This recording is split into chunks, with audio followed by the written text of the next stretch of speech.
सोलापूर शहरातील वसंत विहार परिसरातील ज्ञानेश्वरी नगर येथील शीतल पॅराडाईज इमारतीत भर दिवसात धाडसी घरफोडी झाली आहे.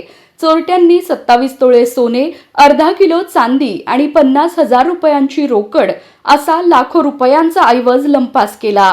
ही घटना मंगळवारी दुपारी 3:10 ते 3:30 या अवघ्या 20 मिनिटांच्या कालावधीत घडली. व्यावसायिक अमर रामचंद्र पवार यांचे कुटुंब पुण्याला गेले होते, तर घरातील इतर सदस्य कामानिमित्त बाहेर होते. दुपारी अमर पवार घराबाहेर पडताच चोरट्यांनी घराच्या दरवाजाची कडी कापून प्रवेश केला.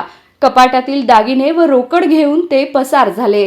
चोरीस गेलेल्या ऐवजात पवार यांच्या सासऱ्यांनी सुरक्षिततेसाठी ठेवलेले 7 तोळे सोन्याचे दागिनेही होते.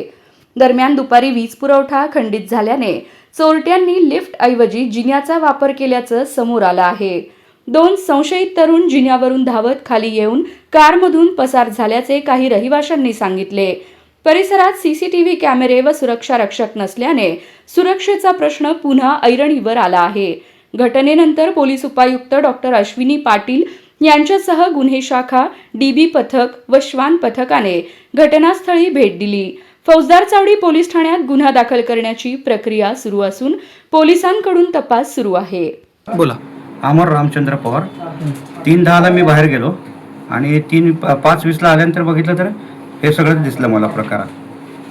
एकूण किती तोळे सोनं? 27 तोळे सोनं, एक अर्धा किलो चांदी, 50-60 हजार रुपये कॅश. किती वाजता घडलं काय माहिती? 3:10 ते 5:20 मी आलो, त्या दरम्यान घडलेलं आहे. पोलिसांना वगैरे माहिती दिली? हो, दिली, सगळं केलं. आले होते पोलीस? हो, सगळं आले. एकूण काय किंमत वगैरे किती असणार आहे की?